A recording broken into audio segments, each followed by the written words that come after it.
வணக்கம். பிரம்மசக்தி ஜோதிடம்.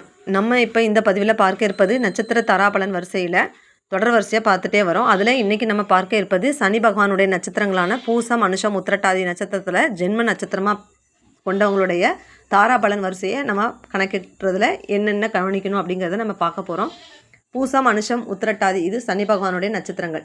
இந்த நட்சத்திரத்தில் பிறந்தவங்களுடைய 2வது வரக்கூடியது புதனோட நட்சத்திரம் ஆயில்யம், கேட்டை, ரேவதி. இந்த நட்சத்திர நாட்களை நீங்கள் பயன்படுத்திக்கலாம். இது சம்பத்து தாரைன்னு சொல்லுவாங்க. 4வது வரக்கூடியது சேமதாரை, பரணி, பூரம், பூராட நட்சத்திரம். இதாவது சுக்கரனுடைய நட்சத்திரம். 6வது வரக்கூடியது சாதக தாரை, ரோகிணி, அஸ்தம், திருவோணம். இது சந்திர பகவானுடைய நட்சத்திரம். 8வது வரக்கூடியது மைத்திரதாரை, திருவாதிரை, சுவாதி, சதயம். இது ராகபகவானுடைய நட்சத்திரம். 9வது வரக்கூடியது அதிமைத்திரதாரைன்னு சொல்லுவாங்க.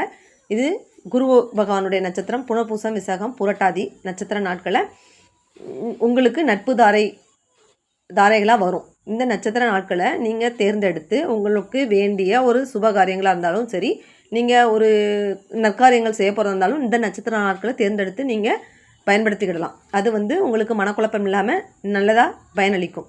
என்னோடய சேனலை லைக் பண்ணுங்கள், ஷேர் பண்ணுங்கள். நன்றி, வணக்கம்.